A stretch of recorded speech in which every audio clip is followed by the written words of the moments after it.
हरे कृष्णा।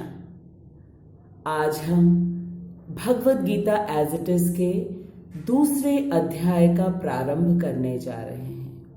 दूसरे अध्याय के श्लोक नंबर 1 और 2 का हम अध्ययन करेंगे आज। जगत गुरु श्रील प्रभुपाद की जय, अनंत कोटि वैष्णवों की जय।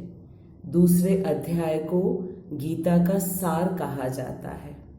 पहले अध्याय में हमने देखा कि अर्जुन के मन में इतनी शंकाएं, इतना भय आ गया है, और अब दूसरे अध्याय में श्री कृष्ण अर्जुन के भय को दूर करेंगे। जगत गुरु श्रील प्रभुपाद की जय। पहला श्लोक। तम तथा कृपयाविष्टम् अश्रुपूर्ण कुलेक्षणम् विषीदन्तम् इदं वाक्यम् उवाच मधुसूदनः। तं तथा कृपयाविष्टम् अश्रुपूर्णं कुलेक्षणम् विषीदन्तम् इदं वाक्यम् उवाच मधुसूदनः। संजय उवाच। संजय ने कहा, तम अर्जुन के प्रति तथा इस प्रकार कृपया करुणा से आविष्टम अभिभूत अश्रुपूर्ण आकुल अश्रुओं से पूर्ण ईक्षणम नेत्र विषीदंतम शोक युक्त इदम यह वाक्यम वचन उवाच कहा मधुसूदनः मधु का वध करने वाले कृष्ण ने। संजय ने कहा, करुणा से व्याप्त शोक युक्त अश्रुपूरित नेत्रों वाले अर्जुन को देखकर मधुसूदन कृष्ण ने ये शब्द कहे। भौतिक पदार्थों के प्रति करुणा, शोक तथा अश्रु ये सब असली आत्मा को न जानने के लक्षण हैं। शाश्वत आत्मा के प्रति करुणा ही आत्म साक्षात्कार है। इस श्लोक में मधुसूदन शब्द बहुत महत्वपूर्ण है। कृष्ण ने मधु नामक असुर का वध किया था और अब अर्जुन चाह रहा है कि कृष्ण उस अज्ञान रूपी असुर का वध करे जिससे उसे कर्तव्य से विमुख कर रखा है। यह कोई नहीं जानता कि करुणा का प्रयोग कहाँ होना चाहिए। डूबते हुए मनुष्य के वस्त्रों के लिए करुणा करना मूर्खता होगी। दूसरा श्लोक। श्री भगवान उवाच कुतस्त्वा कश्मलम् इदं विषमे समुपस्थितम् अनार्यजुष्टम् अस्वर्ग्य अकीर्ति अर्जुनः। कुतस्त्वा कश्मलम् इदं विषमे समुपस्थितम् अनार्यजुष्टम् अस्वर्ग्य अकीर्तिकर अर्जुनम्। श्री भगवान उवाच। भगवान ने कहा, कुतः कहाँ से, त्वा तुमको, कश्मलम गंदगी अज्ञान, इदम यह शोक, विषमे इस विषम अवसर पर, समुपस्थितम प्राप्त हुआ, अनार्य वे लोग जो जीवन के मूल्य को नहीं समझते, जुष्टम आचरित, अस्वर्ग्यम उच्च लोकों की जो न उच्च लोकों को जो न ले जाने वाला, अकीर्ति अपयश कर्म कारण अर्जुन हे अर्जुन। श्री भगवान ने कहा, हे अर्जुन तुम्हारे मन में यह कल्मश आया कैसे? यह उस मनुष्य के लिए तनिक भी अनुकूल नहीं है जो जीवन के मूल्य को जानता हो।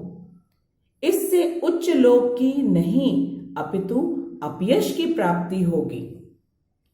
भगवान की उपस्थिति में अर्जुन द्वारा स्वजनों के लिए शोक करना सर्वथा अशोभनीय है। अतः कृष्ण ने कुतः शब्द से अपना आश्चर्य व्यक्त किया है। आर्य जैसी सभ्य जाति के किसी व्यक्ति से ऐसी मलिनता की उम्मीद नहीं की जाती। आर्य शब्द उन व्यक्तियों पर लागू होता है जो जीवन के मूल्य को जानते हैं और जिनकी सभ्यता आत्म साक्षात्कार पर निर्भर करती है।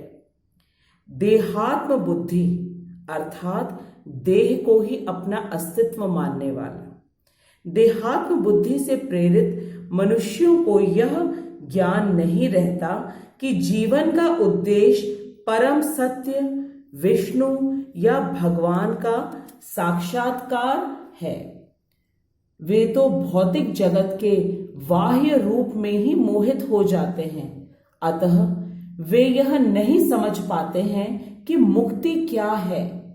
जिन पुरुषों को भौतिक बंधन से मुक्ति का कोई ज्ञान नहीं होता, वे अनार्य कहलाते हैं। यद्यपि अर्जुन क्षत्रिय था, किंतु युद्ध से विचलित होकर वह अपने कर्तव्य से गुमराह हो रहा था।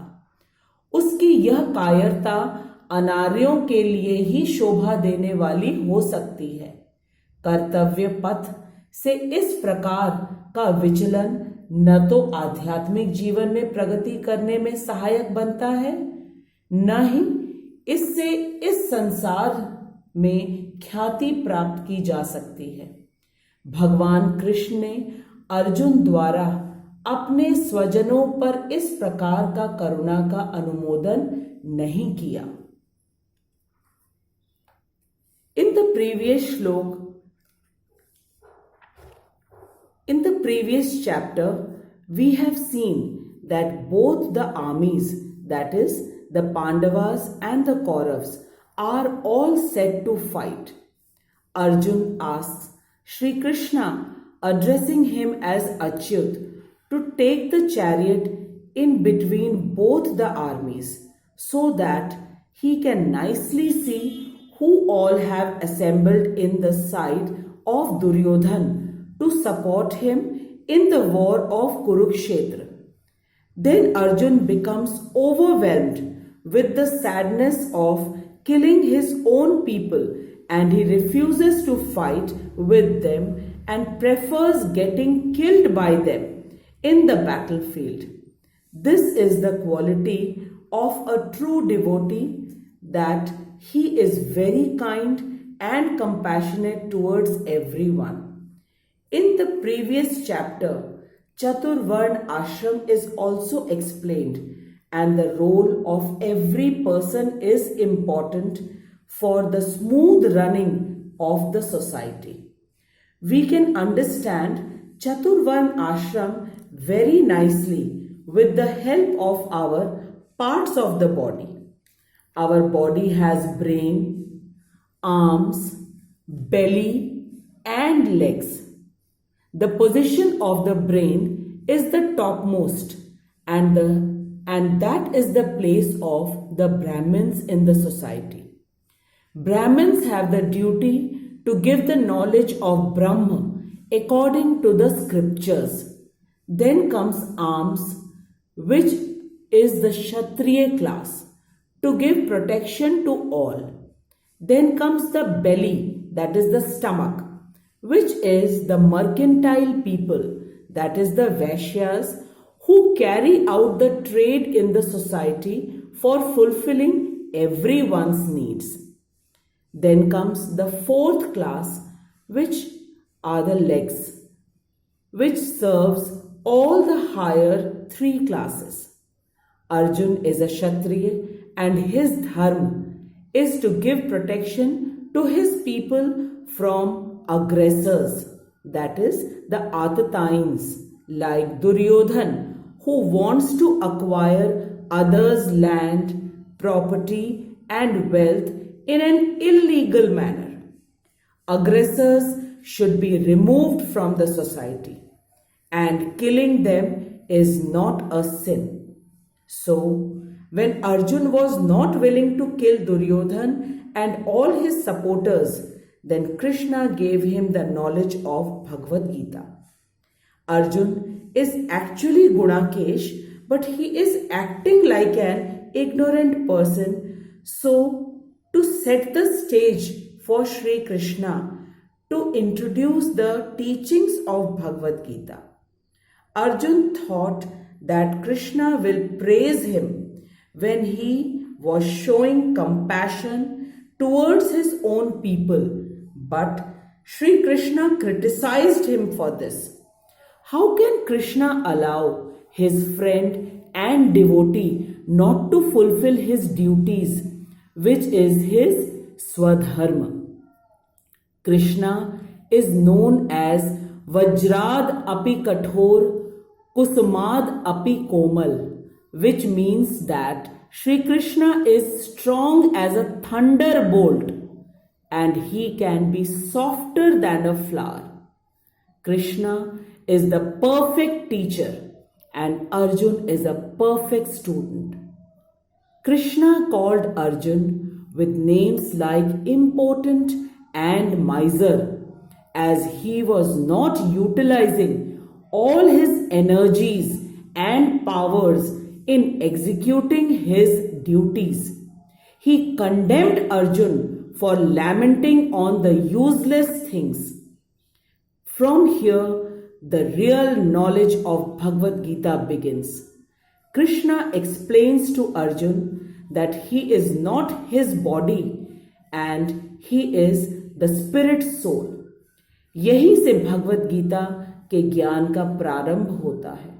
श्री कृष्ण अर्जुन से कहते हैं कि समस्त जीव उनके अंश हैं और जिस प्रकार वे अविनाशी हैं उसी प्रकार संपूर्ण प्रकृति अविनाशी है। केवल रूप बदलते रहते हैं जिस प्रकार हम अपने कपड़े को बदलते हैं। भगवत गीता का दूसरा अध्याय गीता का सार कहलाता है। जब अर्जुन अपने सगे संबंधियों के प्रति दुख और शोक व्यक्त कर रहा था तो श्री कृष्ण ने अर्जुन से कहा कि तुम पंडितों की तरह बात कर रहे हो, अर्थात ज्ञानियों की तरह, लेकिन क्या तुम यह नहीं जानते कि तुम्हारा वास्तविक अस्तित्व आत्मा है और शरीर नहीं है। शरीर पंचभूत से बना है, इसलिए वह नश्वर है और इस नश्वर शरीर को चलाने वाली आत्मा मुझ अविनाशी का अंश है। अर्जुन श्री कृष्ण को मधुसूदन कहकर संबोधित करते हैं और कहते हैं कि हे कृष्ण, आप मधुसूदन हैं। आपने मधु नाम के असुर को मारा, लेकिन मेरा नाम भीष्मसूदन या द्रोणसूदन नहीं है, तो मैं कैसे अपने दादाजी और गुरु को मारूं? Arjun knows that Bhishma Pitamaha and Acharya Drona are supporting Duryodhan, as Duryodhan is giving them financial assistance, but still he doesn't want to kill them. Arjun knows that Krishna is Madhusudan and only he can destroy his illusion, doubts and fears. So Arjun surrenders to Sri Krishna and tells him to give him the knowledge of Bhagavad Gita. The knowledge of Bhagavad Gita is straight coming from the mouth of the speaker of Bhagavad Gita, that is Sri Krishna. Sri Krishna is the speaker and Arjun is the listener, and Vyasdev ji is the writer. Vyasdev ji is the writer of all the 4 Vedas and Bhagavatam. He is addressing Sri Krishna as Bhagavan. Bhagavan means having all the 6 opulences. Opulence means Aishwarya. Sri Krishna is the owner of all the 6 opulences. Is there anyone who can claim to be the most richest? Sri Krishna is the richest as the entire creation belongs to him. Sri Krishna is the most intelligent as he is the knower of our past, present, and future. Sri Krishna is the most beautiful as all the beauty comes from him. Sri Krishna is the strongest, which we can easily understand by the strength of his external energy, that is, air, water, fire, earth, and sky. Sri Krishna is the wisest and he is the most renounced. Renounced means that everything in this creation belongs to him, yet he is not attached to anything. This is why Vyasdev ji is addressing Sri Krishna as Bhagwan. Sanskrit शब्द भगवान की व्याख्या व्यासदेव के पिता पारशर मुनि ने की है। समस्त धन, शक्ति, यश, सौंदर्य, ज्ञान तथा त्याग से युक्त परम पुरुष भगवान कहलाता है। ऐसे अनेक व्यक्ति हैं जो अत्यंत धनी हैं, अत्यंत शक्तिमान हैं, अत्यंत सुंदर हैं और अत्यंत विख्यात, विद्वान तथा विरक्त भी हैं, किंतु कोई साअधिकार यह नहीं कह सकता कि उनके पास सारा धन, शक्ति, विख्यात, सौंदर्य सब कुछ है। एकमात्र श्री कृष्ण ही ऐसा दावा कर सकते हैं, क्योंकि वे भगवान हैं। ब्रह्मा, शिव या नारायण सहित कोई भी जीव कृष्ण के समान पूर्ण ऐश्वर्यवान नहीं है। अतः ब्रह्म संहिता में स्वयं ब्रह्मा जी का निर्णय है कि श्री कृष्ण स्वयं भगवान है, न तो कोई उनके तुल्य है और न उनसे बढ़कर है। वे आदि स्वामी या भगवान हैं, गोविंद रूप में जाने जाते हैं और समस्त कारणों के परम कारण हैं। ब्रह्म संहिता में 5वें अध्याय के पहले श्लोक में ब्रह्मा जी कहते हैं, ईश्वरः परमः कृष्णः सच्चिदानंद विग्रह अनादिर आदिर गोविंदः सर्व कारण कारणम। ऐसे अनेक पुरुष हैं जो भगवान के गुणों से युक्त हैं, किंतु कृष्ण परम हैं क्योंकि उनसे बढ़कर कोई नहीं है। वे परम पुरुष हैं और उनका शरीर सच्चिदानंदमय है। वे आदि भगवान गोविंद हैं और समस्त कारणों के कारण हैं। Now it is up to us whether we want to listen to Bhagwan and follow his teachings. In this shlok, a very important question has been raised, that why Arjun accepted Sri Krishna as his spiritual guru. Sri Krishna was Arjun's cousin and friend also. So what was the need for Arjun to accept Sri Krishna as his spiritual master? Srila Prabhupada explains that till the time Arjun considered Sri Krishna as his cousin and friend, he was arguing with Sri Krishna that why should he kill his own people. But the moment Sri Krishna became Arjun's spiritual master, Arjun did not use his own mind and followed the instructions of Sri Krishna. So, it's very important to accept a spiritual master who will explain us the meaning of the scriptures. हम सभी अत्यंत भाग्यशाली हैं कि हमारे पास भगवत गीता है और श्रीला प्रभुपाद भी हैं हमें भगवत गीता को यथारूप में समझाने के लिए। हमें तो सिर्फ पूर्ण शरणागति से भगवत गीता का श्रवण करना है और अपने जीवन को सफल बनाना है। इस प्रकार हम भगवत गीता के ज्ञान को अच्छी तरीके से समझ सकते हैं और अपने जीवन को पूर्ण रूप से श्री कृष्ण को समर्पित करके सफल बन सकते हैं। जगत गुरु श्रील प्रभुपाद की जय।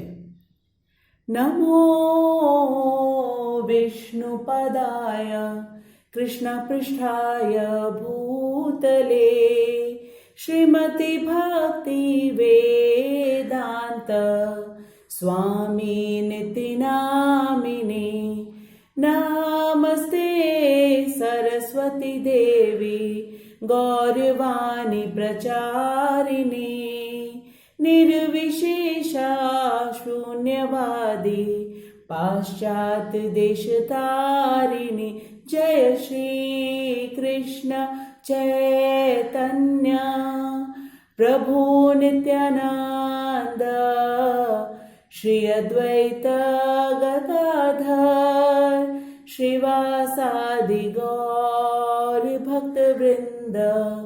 हरे कृष्णा कृष्ण कृष्णा हरे हरे, हरे राम